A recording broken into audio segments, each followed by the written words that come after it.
Hello there, Clapperheads, and welcome to a brand new edition of ClapperTalks. I am Nick Dorian, and with me today is the talented director, actor, writer, and voiceover artist and podcaster, Gavin Yap. Welcome to the show, Gavin. Thank you for having me. It's great to be here. Thanks for coming on. Honestly, I've been a fan of your work for a long time. Even your first film, Take Me to Dinner, I was a huge fan of that. And I've been grateful to work with you as well, and seeing your directing style as well is something that's very comfortable to work with. But before we get into all of that, I just want to ask. Yeah. Now, you've dabbled into multiple avenues within the film industry, as I said before. What was the catalyst for you joining this industry? Was it something that you had wanted to do since you were young, or?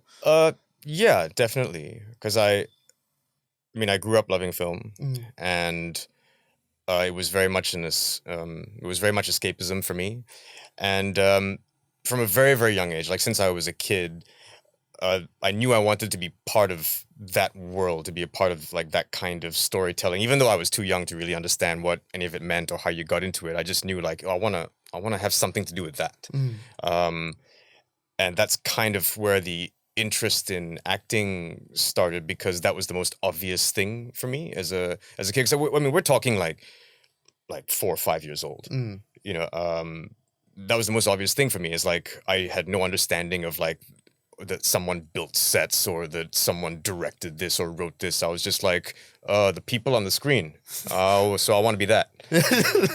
And even then I didn't understand the concept of acting. It was more along the lines of like, I want to be Luke Skywalker. Like I want to be Indiana Jones. I want to be that guy who gets on the flying horse. So it started like that. Yeah. Well, was acting the first thing that you wanted to do, or was it something else? It was what I saw as the way in. It was okay. The most obvious thing for me as the way in as a child. I got to learn about the other facets of it quite soon after. I was starting to learn about not what directing was, but who directors were. And I would see, casting by, Jackie Birch, music by, so you start to kind of piece things together. But what was most obvious to me was just the whole idea of playing a character or being someone else. I think that was the really attractive thing about it for me. Because I wasn't necessarily crazy about who I was as a person or what my home life was like when I was a child. Okay. So the whole idea of getting to be someone else was very exciting. And so that was kind of that was where the interest started. Yeah. Okay. What was the first film that you watched that sort of sparked that interest in you?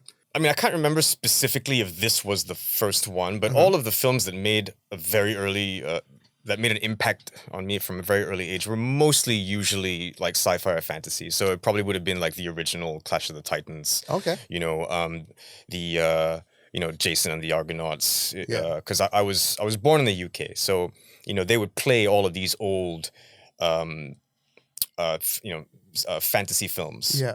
All the Harry Rayhausen classics. Yeah. So it was really just sort of that, like watching kind of like Clash of the Titans and seeing Calibos, and seeing like Zeus mess around with like these like little figures, and then he'd start talking about what he's going to do to Calibos, and then suddenly you see Calibos' silhouette start to change and become deformed and all that. Yeah. Anytime I got to see like monsters, I was a big like monsters and creatures and aliens and all these kinds of things, like that really that was what sort of got me going as a kid, because it was the furthest thing away from reality. And I can see that has influenced your style a little bit, because a lot of your films have that sort of mystery sense, and especially your latest film, Geng Kubur, as well as Dendam Pontianak, is all in the horror genre. Did you ever think of exploring other genres apart from horror? Always. I love all genres, as a film fan, and also as a filmmaker, and also like a theater director and all of that. I love all genres. The main reason why a lot of the horror things, the main reason why it seems like it's a lot of horror is because those are the ones that get funded. Yeah. Those are the ones that get funded. I do have other ideas for films in different genres, and sometimes they're a little bit of a harder sell. And even if you were to say that it's mostly horror, I think even the horror films that I've done it's really a different genre that that kind of uses horror as a backdrop. You know, I wouldn't necessarily call Geng Kubur a straightforward horror film. To me, that's more of a coming of age film. Yeah. Pontianak is more of a gothic love story to me. You know, more of a tragic love story. Yeah, horror elements. Yeah. And, you know, like something like KL24 Zombies to me is more of a grindhouse kind of like black comedy, family comedy. Yeah. You know, that just happens to be in the middle of a zombie invasion. Like, you know, Take Me to Dinner, I guess, is probably the most non-horror-ish film I've done, and like a couple of my shorts. But yeah, because even like when I'm talking to my marketing people, even they also are like, it's horror, but not quite. And thus begins this wonderful journey of how do we sell this? Yeah. But coming back to what you talked about theatre, was theatre where you first got your start? Or did you do more TV stuff when you were younger? I got my start doing commercials. Ah, okay. Yeah, so I got my first commercial acting job when I was 8. Okay. And it was for this, you know, maybe some of you, like, some of you people my age might remember this. It was a Twisties ripoff called Curls. Oh, I remember Curls. Right? And the concept for the ad was it was a complete ripoff of Goonies. Okay. And we were in this soundstage. So it was a 2-day shoot. So like the first day was all interiors, and it was this soundstage that had been made up to look like the interior of a cave. Yeah. You know, and then me and I wasn't the lead talent. I was probably the chunk of the group. Okay. You know, and we like I just remember the lead guy had like one line, and he's like, "Play the right notes or beware," you know, and. You know, and I guess we played the right notes, and then this cave door opened, and hey, it's the treasure, it's Curls. And you just start eating Curls, and then the next day was the exteriors, and they had built up the like using like paper mache and stuff. They had built up to this cave entrance to look like a skull entrance. Okay. It was a pretty like big production, and I was budget back then. I was 8 years old, and to me it was just like, oh yeah, no, I'm doing this. This is, and so I did a few more commercials. I did a couple of TV shows that went nowhere. I did my first film before I ever did theater. My first film was this really bad film called Operasi Cegah Jenayah. Okay. It was about a jewel heist or something, and this was also fun fact. This was also the film debut of Douglas Lim. Oh. So this was when this is how Douglas Lim and I first met. Ah, okay. And we were both like 13. And Douglas was, I think he competed in Taekwondo at state level at the time. I think it was state level. Okay. I could be wrong. And the film had a subplot involving a group of kids that were on their way to a Taekwondo tournament. Okay. And so he played my best friend. Oh, okay. And I was the lead in the subplot. And I was the only kid there who didn't know Taekwondo. So did you learn a little bit? I learned a few moves, nothing much. But yeah, I know the film like tanked. The film tanked horribly. I didn't start to get into theater until I was around 15 when I moved to Penang. Ah, okay. Like when I moved to Penang, and I got involved with this amateur theater company called the Penang Players. Okay. Yeah. Because I think I first saw you in Dataran Merdeka in Actor Studio. I can't remember the name of the play, but it had Farida in it. Can't remember who else was in it. It's not Goldvale and Hailstones. Goldfish Tale. Yes, Goldfish Tale. That was the one. Yes. Goldfish Tale. That was sort of my first introduction to you. So I was wondering, was that your first start, or had you done it earlier? So it was in Penang. Yeah. Okay. Yeah. When I was 15, that was my first time I got involved in theater. I'm sure not a lot of people, at least not in the acting industry, would know. How do you compare like theater acting versus like screen acting? Because you do both. I mean, I guess the principles are the same. Mm-hmm. You're still trying to come from a place of truth, come from a place of honesty and all of that. I think the biggest difference for me, because like I primarily am a theater actor, Mm-hmm. And sort of transitioning into screen acting, the biggest thing is really just toning it down. Okay. Because, you're no longer playing to the back row anymore. Yeah. And I know that that's something that quite a few theater actors struggle with. Mm-hmm. Some people are a natural at both, and some people can just transition, can just turn it on and off for both. Like for me, it took a little while, Okay. and I think, I'm still learning. There are times when I think I'm being really subtle, and the director would be like, "I think you can do a little bit less." I'm like, all right. Is there any sort of actor that inspired you, or like you turn to for inspiration for your acting style? Turn to for inspiration for my acting style? No. Okay. I don't think I've ever tried to emulate a particular actor's style. Okay. I think, and I've never done this, but like for example, if you've ever seen the film adaptation of Glengarry Glen Ross. Oh yeah.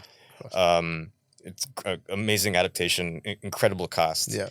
And if and I had the script, I had the play. It's impossible to read Richard Romer's lines and not do a bad Al Pacino impersonation. Yeah. I've never played that role.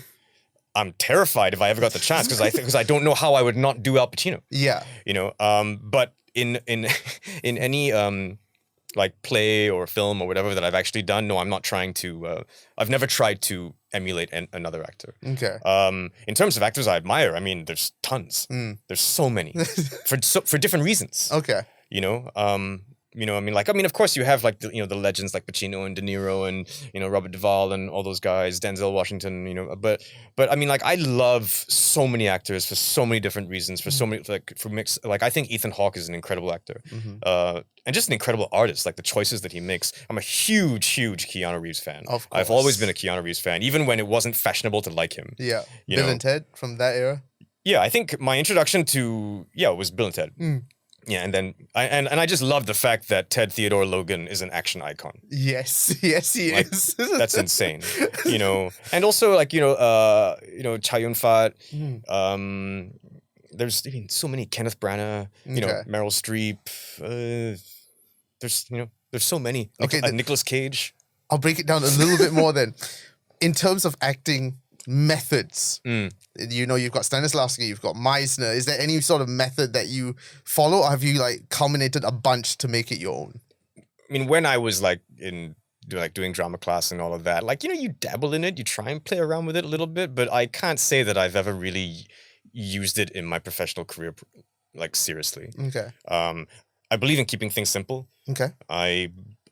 The older I get, the more experience I get, I really do feel it is, do less. Okay.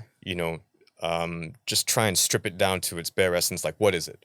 And I'm a very, very big, firm believer, of the whole thing of just get your lines out in the right order and don't bump into the furniture.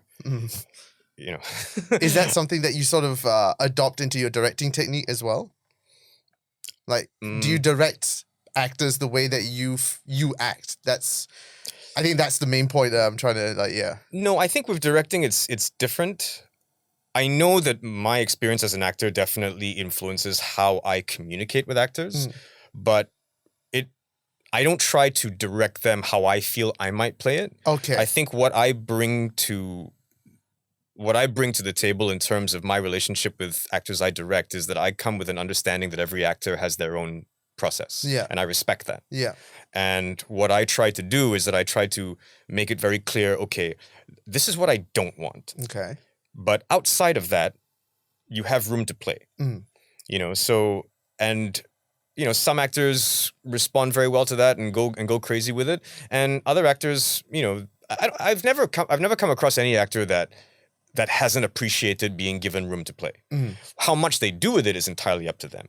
Okay. Some actors might, abuse it a little bit. But I've been really, really lucky with the actors that I've worked with. Okay.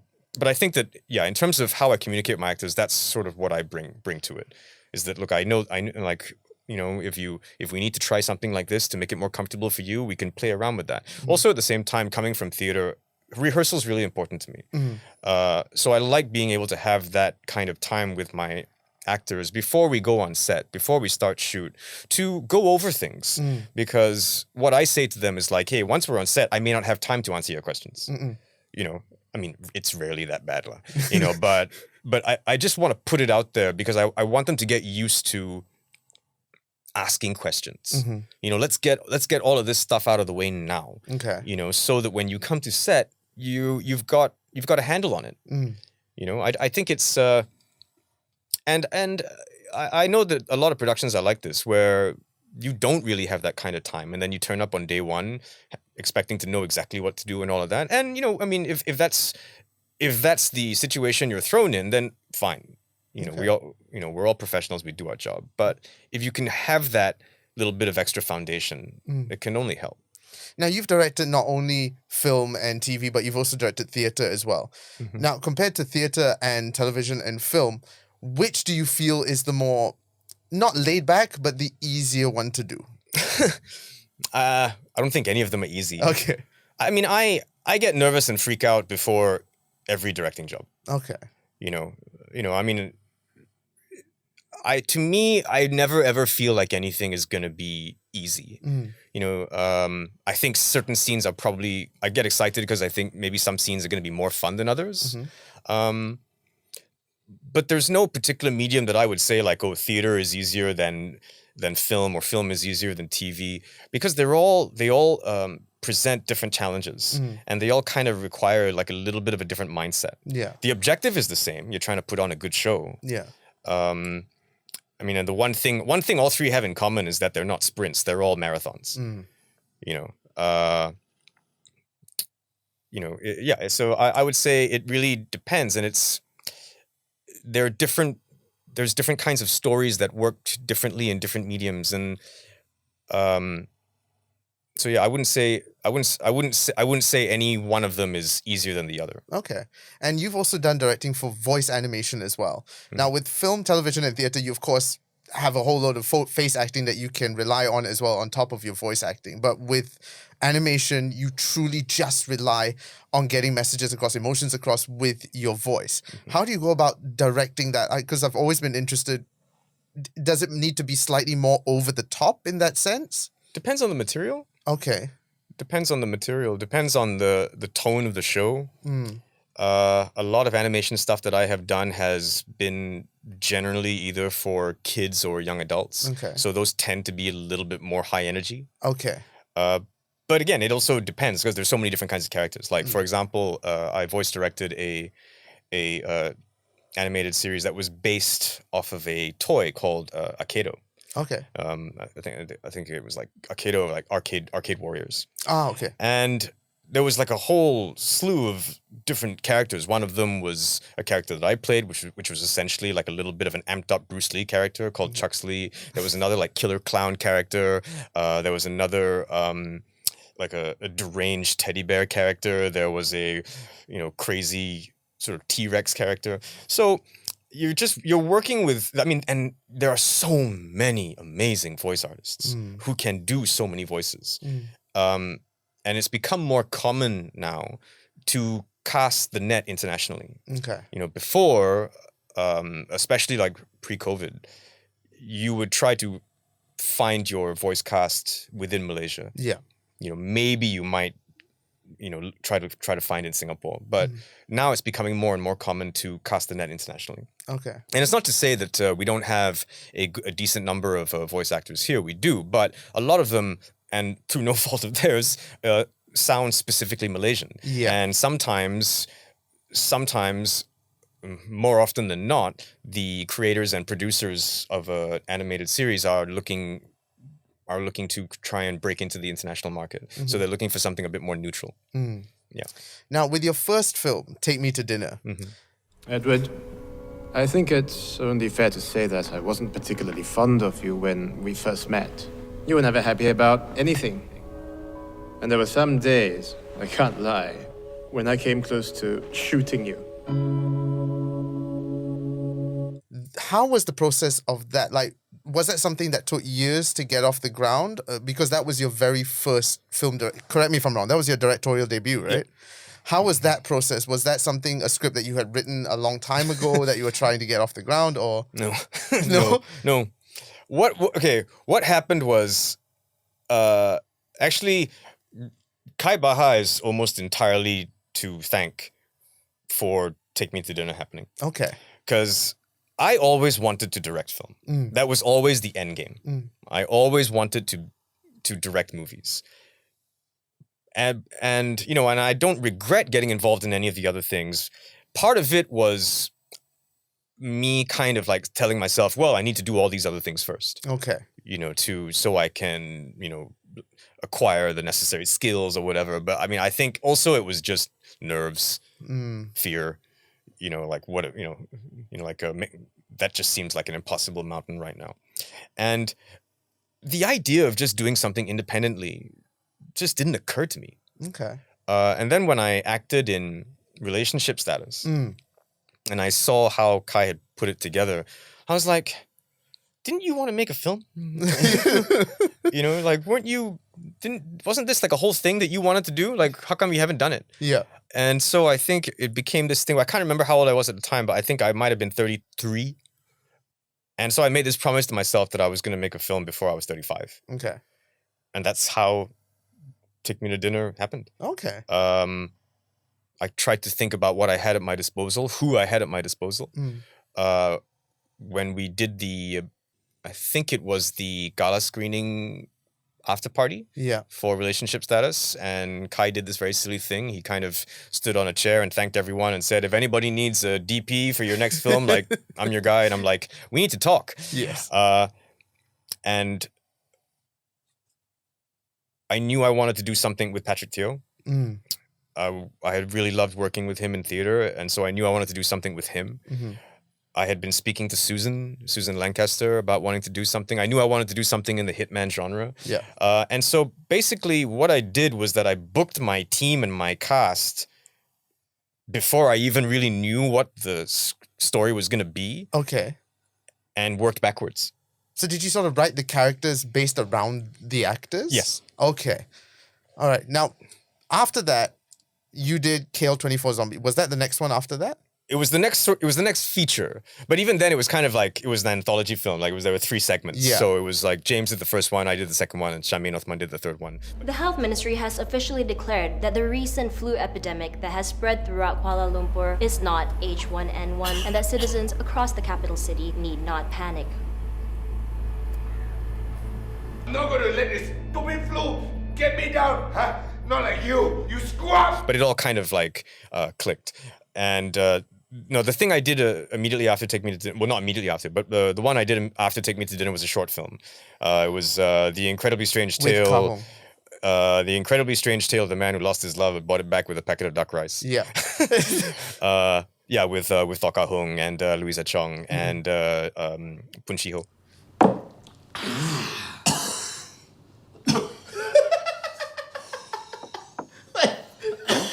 You haven't drink before, Okay. Got some more. Okay, down. Down it. Can get through it live, can get through it one drink, Down. With KL 24 Zombie, what was the reasoning why that was specifically on YouTube? Okay. Well, I mean, so like James Lee produced Duck Rice. Yeah. And so that was how, and we had kind of been friends a little bit before then, but like he produced Duck Rice, and he liked Take Me to Dinner, he produced Duck Rice, and then he had this idea for KL 24 Zombies. The reason why it was on YouTube, it was always intended for it to go on YouTube. It's not like, we couldn't find a distributor and then like, I guess we'll put it up on YouTube. It was always intended to go on YouTube. How it got made was, I can't remember the name of the company. There was this telco company that was offering this sort of thing. It was something like a Kickstarter thing where they had all of these different kinds of projects, and some of them would be like art, like creative projects, artistic projects, like KL 24 Zombies. Some of them would be educational programs. Some of them would be agricultural programs or whatever. And if people downloaded the app and voted for this particular project, if any one of these projects got a certain number of votes, that required number of votes, they would release the funds to do this project. Oh, okay. And so miraculously, we got enough votes. Yeah. And so they released the funds. Wasn't a huge amount of money, but it was enough for what James envisioned it to be. And it was always going to be on YouTube because we didn't want anything to do with the censorship board. Understood. And I mean, the whole thing of it being intended for YouTube was entirely James's vision for it. Okay. It was not something where he asked what we thought. He's like, for our segments, he gave us complete creative freedom. Okay. And he was really, really clever about incorporating things that Charmaine and I had put into our segments into his thing to filter into the whole film to not make it feel disjointed. And I think it also helped that I think I delivered the script for my segment first, so he knew ahead of time how to make those changes. Yeah. And again with Charmaine, but he told us from the very beginning that this was going to be coming out on YouTube. He wants to make like this hardcore, hardcore zombie comedy, make it, something that's really sort of proudly Malaysian, and then just release it on YouTube for everyone to watch for free. Okay. Which I was really excited about. Yeah. I mean, I understand, like, on YouTube, everybody can watch it, and it was a lot of fun to watch. It's just, I felt like, I would love to have seen this on the big screen. We had one screening. We had a cast and crew screening in the big screen, and I think like there were some invited guests, and it was a riot. Yeah, I can imagine. It was a riot. I mean, it was so much fun. If you haven't checked that out, it's on YouTube. Just type KL24 Zombie, you'll find it somewhere. You have to watch that film. It's great. Honestly, it's great. Now, moving on to Dendam Pontianak, and then of course now Geng Kubur. Inilah geng aku. Fang Liang, best friend aku, Melati. Suka sangat dengan hantu. Nanti hantu jahit dia padan muka. Braham, mulut pun hitam puaka. Tak siapa nak kawan dia, so kita orang terima lah sebab kesian kan. Okay. Now, Geng Kubur, I feel, correct me if I'm wrong, it's a film, especially in the Malaysian horror genre, that hasn't, quote-unquote horror genre, that hasn't really been done before. It doesn't feel like a sort of mainstream local horror film. It has a lot of influences, 80s influences from you as well. And like you said, it's a coming-of-age story as well, which I feel is great because it reminded me a lot of The Goonies, of The Lost Boys, and of course, Stand By Me as well. That was the one thing that picked up from it. What films sort of influenced you within this film? Because I know there are references to Back to the Future with Predator as well. Was there any specific sort of genres that you were watching as you were coming up with Geng Kubur? Watching while I was writing it? No, not really. I mean, I would say that with Geng Kubur, I mean, because the writing process for Geng Kubur was a little bit different in the sense that the first draft of the script bears no resemblance to the finished film. Okay. I mean, the characters are the same, and then you still have the whole idea of the whole idea of the forest is still there. Everything else is different. Okay. All of the themes of past trauma and self-acceptance and self-forgiveness was not part of the original draft or even the original pitch when we pitched it to Finas. Okay. That was all stuff that came later. Are you able to share what the original story was in that first draft? The original one was actually, I mean, I would joke around with the cast, about this, that it was different enough that if we did well and if we got to do a sequel, I could probably use that first draft. Okay. And it would be different enough. Okay. It was much more brutal. Not everybody makes it out alive. And in the finished film, the forest is more of a living space. Okay. There was the time travel. There was a much stronger time traveling element. Okay. In the first draft, and the forest was essentially possessed by the mind of a child killer. Oh damn. And that I wanted Bront Polare to play. Now I want to watch this film. And it was like it had a. Like the third act is just insane, insane, and most people who read it did not understand the third act at all. Okay, it's like it's just jumping all over the place. I'm like, I know, but it's fun, right? You don't know what's going on, but you're in it. And that's how I'm always kind of like with my audience is like, it's like just go with it. Stop asking questions. I would say that the most sort of clear influences for me, because again, like what I was saying, as an actor, I don't consciously try to emulate an actor. When I'm directing, I'm not consciously trying to do to copy or to homage another director. Okay. I think if there's anything that I tend to homage, it's genres. It's maybe certain moments. For Geng Kubur, the clearest one for me is which may surprise a few people, but there's a lot of Demon Slayer influence in there. There's a lot of Demon Slayer influence in there. There's a lot of anime influence in a lot of stuff I do. I'm very much my sensibilities are very anime and 80s Hong Kong. Yes. And then I play around with other things that excite me, that kind of put a smile on my face. And sometimes I'm referencing things without realizing it. Like my colorist Setyo told me that there's a shot in there that's like right out of the ring race scene in Fellowship of the Ring, and it wasn't until he pointed that out that I was like, "You're right. It looks like that shot." I mean, the whole Predator thing is because I wanted shots that gave you. I wanted this sort of hypnotic thing of feeling like you're going into the forest's psychology. Okay. You're going into the forest's mind. Yeah. And a lot of that is second unit, and you're talking to your second unit shot. And sometimes it's just easy, like, if you're not getting exactly what you want, to be like, have you seen Predator? I want that. Okay. I want that push in. Understood. Yeah. So sometimes it's not necessarily that sometimes that's how those things happen. Yeah.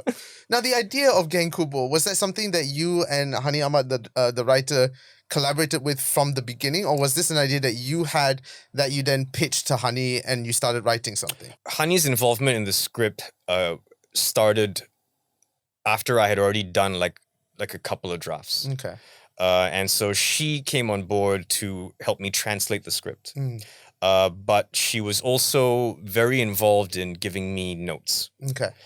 So I mean, I had a couple of other writer friends help me with the first draft. Like just like take a look at this and just let me know what your comments are. Yeah. So I can kind of course correct if I feel I need to. And Hani was one of those friends, and I always knew ahead of time that she was going to be translating it. And her notes for me, I mean, both my other friends gave me really, really good notes too. But Hani had a way of kind of putting it in a way that that made the most sense from an overall storytelling perspective. And really kind of helped, smoothen out some of the rough edges and to give to provide motivation for where it was lacking, and to just kind of like point out certain things that could be made so much stronger if we did this or if we did that, to make sure that there were no loose ends. To make sure that everything gets paid off. And these are things that you always plan on doing, but sometimes if you're in the weeds and if you're too close to it, sometimes it's difficult to see. And so she's really good at pointing those things out to me. And it was from that point on where it became very much, it was very clearly becoming a partnership. Yeah. And it was just agreed that she would share writing credit. Okay. Now, with a film like this, did you face any sort of obstacles and challenges, especially with the censorship board? Surprisingly, no. Oh, okay. I mean, the censorship board did have some cuts, but they were all audio. Oh, okay. And so because they were all audio, I was able to go back into the studio and fix it. Okay. And fix it in a way that would not affect the movie watching experience. Sometimes it's really hard, like, if they want like actual sort of like scene cuts, then it becomes a problem. But because they were all audio cuts. Oh, that's good. And there weren't that many, and half of them were affecting dialogue where you couldn't even see the actor's face. Okay. So I could completely rewrite the dialogue, bring the actor in, and just and I actually feel that what we replaced it with is better. Okay, so everything that you wanted was there. Yeah. Now, to me at least, this feels like the most unleashed that you have been. Like, it's very like, I look at this film, I go, this is Gavin. What I want to ask about that was this sort of a passion project of yours, or it wasn't at all? No. Okay, that was what I wanted to get to, because like I said, it felt very you. Like it was just something that you had possibly wanted to do for a long time, and now you've gotten to do it. No, wasn't. That's not the case at all. There's my answer. It ended up being very personal. Okay. it didn't start off that way. You know, like I said, the first draft was very different. Yeah. I didn't realize how much of me was in this until towards the end of shoot. The last 2 days, the last things that we shot were all of the scenes in the void. And it was just, there was just those 2 days. So like the last day was the void, the second last day was the talk show. And those last 2 days were just very intense. Very intense, bizarrely emotional, especially the void scenes. Yeah. And towards the end of it, it was just kind of like this weird thing where it's like, how did this happen? How was I allowed to make this? Yeah, I really didn't realize how much of me was in it until towards the end of shoot. Okay. And you're not the first person to make that comment that it's very me. I don't really know how to take that because I think all of my films are very me. It's just different sides of me. Maybe because of the subject matter. Just dealing with past trauma and dealing with childhood issues or just the whole idea of these kids kind of like coming to that realization that it's okay to forgive yourself and all of that. And I think also because for the main cast, for most of them they're relatively new and this was like a big deal to them and it was an emotional journey being a part of that journey with them. That made me inject certain aspects of myself into the filmmaking that I hadn't done on previous films. I don't know. Okay. It's very hard to kind of understand what makes this more me than say KL24 Zombies, which I think is very much me. Okay. But just a different side. So yeah, I appreciate you saying that. I take it as a compliment, because I think it's important and it's cool that regardless of what you think of the film, because I think this film, like most of the work that I do, it's definitely a Dorian film. You're either on board or you're not. Yeah. But I think what matters to me and what I think is cool when I hear you and other people say it's very me is that the filmmaker's voice is there. Is that the filmmaker's voice is distinct. Okay. And that makes me happy. Now, I know this is going to be a very cliche question, but you did talk about potential of it. Do you think there will be a sequel to Geng Kubur? I'd love to make one. Financially, it doesn't seem to make much sense. But I would love to make one. And I know that the whole gang would love to make one as well. Okay. There are some ideas, and it would be one of those things. It would be one of those things where it's like just to annoy people, or just to defy certain people. I'd be like, "What's your next project?" Guess what? Geng Kubur 2. I would honestly love to see that. I would love to see the return of these characters again. So I would love to return to these characters, and you know what? I think it will happen. I got this weird belief that it will happen. I'm not entirely sure when. I don't know how. I don't know what kind of form it might take. Okay. But I don't think you've seen the last of this gang. I don't think so. You've heard it here first. Now, Geng Kubur is coming out August 25th on Netflix, right? Yes. All right. And is that just locally or is that international as well? Southeast Asia. Southeast Asia. So if you're in the Southeast Asian region, go and check out Geng Kubur on Netflix, or if you have a VPN, just use a VPN to get to the Southeast Asia region. But I would highly... You can do that? You can... Oh, wow. But I would highly recommend this film. I couldn't recommend it enough. And I'm so glad it's coming on Netflix because I really want to see it again. And I managed to bring my wife, thank goodness, to go and watch the film as well in cinemas. And she absolutely loved it. And she's not a huge fan of local films. So Seeing this, she absolutely adored it. And she loved the shots that both you and Kai made as well. I thought Kai did a fantastic job with his DOP as well. He did. Go and check it out when it comes out, August 25th. And we will be back talking film after this.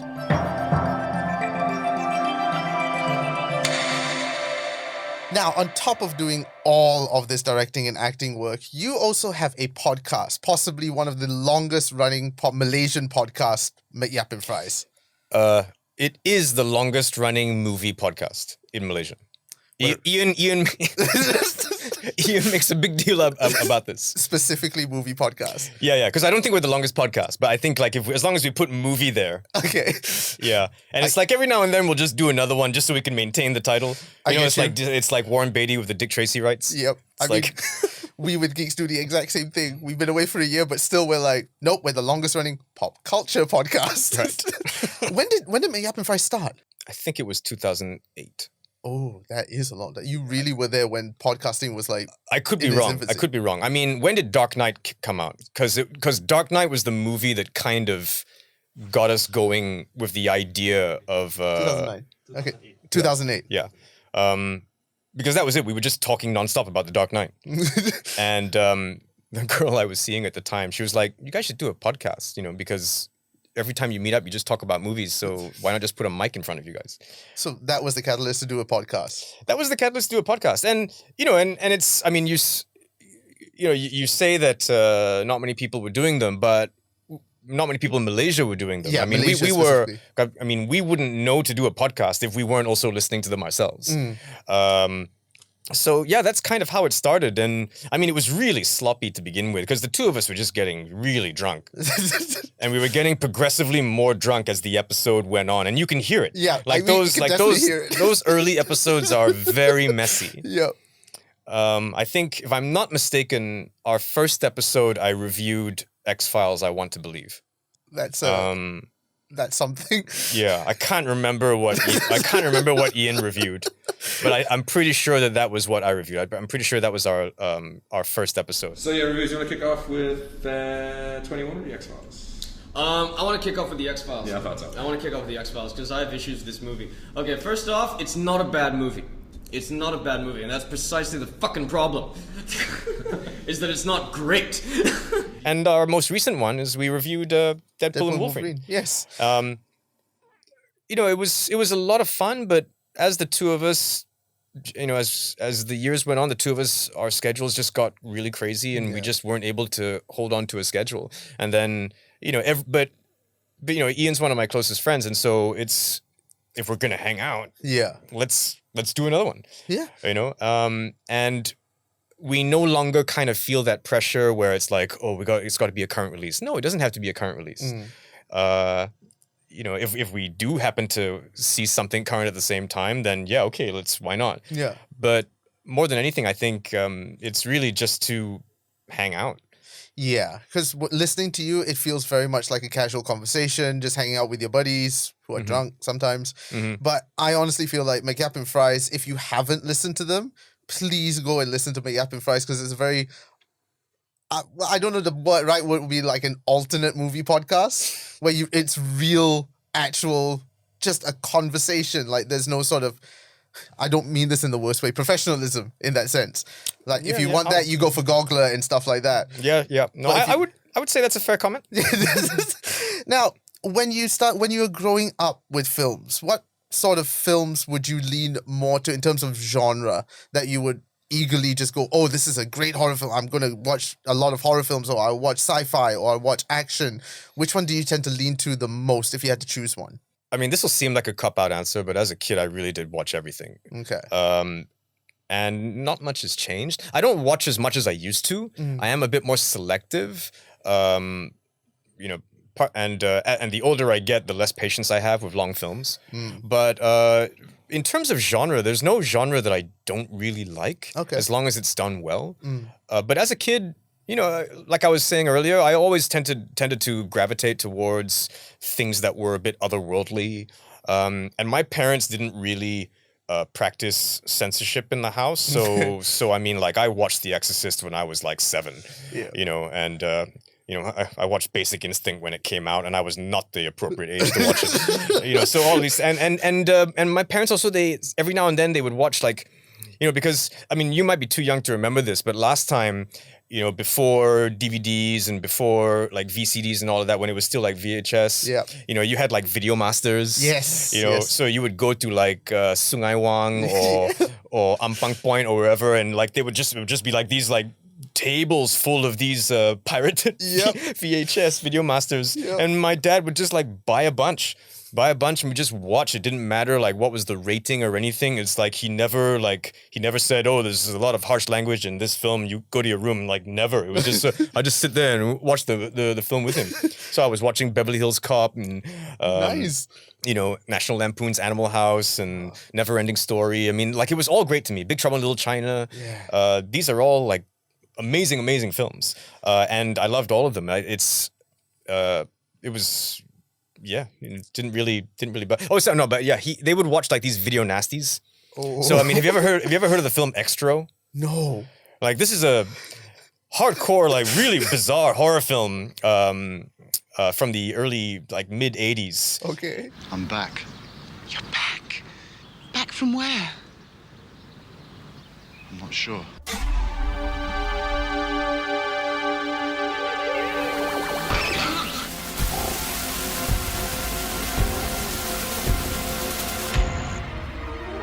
Extro has returned. And I don't remember the plot. I mean, like, there's an alien that lands and everything, but it's full of nudity and sex and just really weird, like, gore and killing. Do you remember? No. Species is very tame. Oh, okay. You know, like, because this had like a kind of like a kitchen sink kind of vibe. Okay. You know, and everything was really sort of in your face. You know, have you heard of the Tobe Hooper film Life Force? No. Like again, like just like just like tons of nudity and just sci-fi, you know, killer aliens who just want to have sex and kill people. You know, I mean, I'm seriously simplifying the story, but as a kid, you're just watching this going, what is this? And how do I get it? You know, I want to find these films now. I've never heard of these films. I genuinely want to see. I don't know if I can find. I'm sure I can find it somewhere. The 80s had some incredible, like, not great horror films, but there was just there was a visual language going on. Yeah. And just a complete disregard for like morals and decency and niceties. I mean, the 70s and 80s felt like a wild west of Hollywood at that time. Anybody was making anything and there was no hold barred compared to into the 90s where it got a little bit more controlled. Yeah. Especially the 70s, like, you know, Yeah. Is there any sort of, like, when you go and watch a film or like when your dad chose a film or whatnot, how did he or you influence yourself to watch that film? Was it the actors? Was it the directors that you go, oh, I know this guy, I want to watch this film? Or was it like the trailers? You saw the trailer, oh, this is good, I want to watch this. I mean, are you talking when I was a kid or like now? Let's talk about when you were a kid. When I was a kid, I mean, I didn't really pay that much attention to trailers.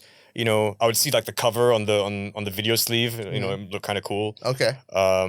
I would start to recognize actors from different films, and then that would kind of like make me a little bit interested. I mean, I've always liked laughing. I've always liked comedies. And I do remember there would be some video sleeves where it would look like a comedy. You put it on, it's like, this isn't a comedy. You know, I would just like watch whatever was put in front of me. Okay. And, you know, more often than not, I enjoyed them. Now, as you get older, did that change or is still sort of the same? I mean, there are certain actors, if they do something, I'll watch it. There are certain directors, if they do something, I'll watch it. Yeah.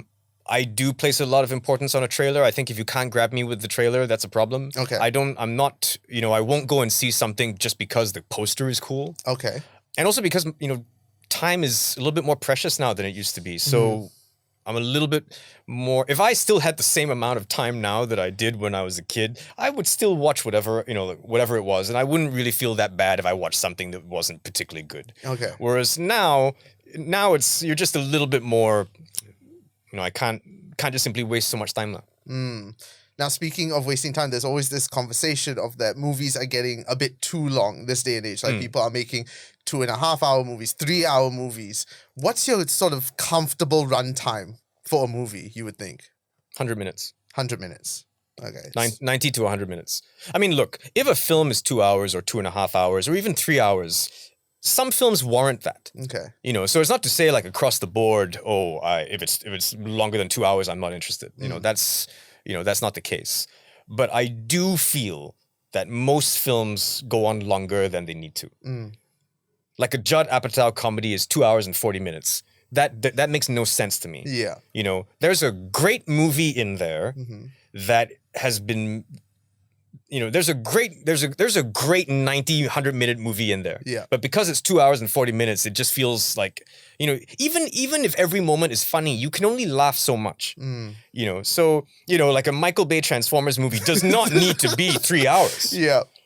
When I was younger, like a movie like Chinatown or a movie like The Godfather, they were long, but it felt justified. It felt like these are, you felt the weight or the regalness or the majesty of these kinds of films. Yeah. The prestige of these films. Whereas now you've got comic book movies that are 2 hours and 40 minutes. You've got like comedies that are I don't get that. What about, say, like Scorsese films like Killers of the Flower Moon or even like Oppenheimer, stuff like that? Would that be all right to do like 3? Because honestly, I felt Killers of the Flower Moon was an hour too long. Okay. I haven't seen that movie. Okay. I saw his last one, The Irishman. I did think it was too long. I saw Oppenheimer. I had no problem with that running time. So if you feel like a movie is possibly written well enough that it warrants for a long runtime, that should be all right. Yeah, no, I just feel that most films just don't need to be that long. I'm not saying I don't like long films. Yeah. I'm just saying most films I watch go on longer than necessary. Okay. And I feel the same way about TV shows. I feel the same way about TV shows. I feel that a lot of TV shows have too many episodes. Yeah. And or too many seasons. And with TV shows, sometimes they go on for like an hour episode. So say like recently Stranger Things, of course, had that debate of like it's an hour and a half each episode. Yeah. Do you think that TV shows should just be maximum maybe 40 minutes at most? I mean, again, I think there are exceptions to the rules, I suppose. But yeah, no, The Bear is a great show. Yes. And I love the fact that the episodes aren't that long. I think what I like about The Bear is that every episode is as long as it needs to be. What's this? So non-negotiables. That's how restaurants at the highest level operate. Push boundaries. Constantly evolve through creativity. Vibrant collaboration. That's demented. These are non-negotiables. I can sense the sarcasm. No. Not sarcasm. Snark. Contempt even. But yeah, I generally feel that most things outstay their welcome. Is there any sort of director that you wish you could work with? Like you inspire, like maybe one day I could work with this one particular director? There's no one director. There's like a huge long list. Okay. There's just tons for so many different reasons. Like Edgar Wright, Scorsese. Yeah. And even just because I love so many films that have been directed by different people and such like crazy talented people. Like I'd love to work with John Woo. I would love to work with Takashi Miike. I would love to work with Catherine Bigelow. I'd love to work with. There's so many. Like the chances of any of this happening is so ridiculously slim. But it's like, is there just like one director? Yeah. No. There's too many. Okay. There's too many, and I'm missing out so many now. Okay. Now, I just talk shit about Judd Apatow. I'd love to work with Judd Apatow. Now this is going to be incredibly difficult, but if there is one film, just one film you would recommend people to watch in their lifetime, what would it be? Shawshank Redemption. Okay. Why? It's just a beautiful film. Ladies and gentlemen, you've heard all the evidence. This was revenge. He fired the gun empty and then stopped to reload. You strike me as a remorseless man, Mr. Dufresne. I hereby order you to serve 2 life sentences back to back. It's a perfect film. It has everything. It has everything in there. It's got laughs. It's got tears. It's got, it's just a beautiful, and it's done so well. Okay. I think Frank Darabont just completely understood Stephen King's vision and tone, and it was just cast beautifully. Everything was amazing. It's beautifully shot, like that helicopter shot over the prison, overlooking the prison. To this day, it's like just amazing. That opening shot of the cell doors opening and the darkness going into the parole hearing. It's just beautiful, and it's just a beautiful love story. Okay. Now, Gavin, thank you so much again for coming on the show. Now, before we close this up, with Geng Kubur coming out August 25th, and for people that haven't seen it in the cinemas, could you give us like maybe 1 or 2 lines to tell people why they should watch it? This is a question everyone dreads. I think I think you should go see it because first of all, it's awesome. I think you should check it out because I feel it's something different. I feel that it has something to say. And I think it's a fun ride. And I would never want to put out a film just so I could say something. I would never want to put out a film that I didn't think was entertaining. And I think it's an entertaining film. And if you've got some spare time and if it looks like something that interests you, then I would love for you to watch it. There you go. Now, are you able to talk about, like, say, where they can follow you on social media and stuff, or is that very private? No, it's, I'm on, like, X, formerly known as Twitter, at Gav Yap, and on Instagram, at GavYap77. Thank you so much, Gavin, for coming on the show. Really appreciate it. And as always, you can check us out on social media at ClapperCon. We're on Instagram, TikTok, and, of course, YouTube. Go and follow those channels. And until next time, I am Nick Dorian. He is Gavin Yap. Keep watching the movies. Thank you for having me. Thanks, Gavin.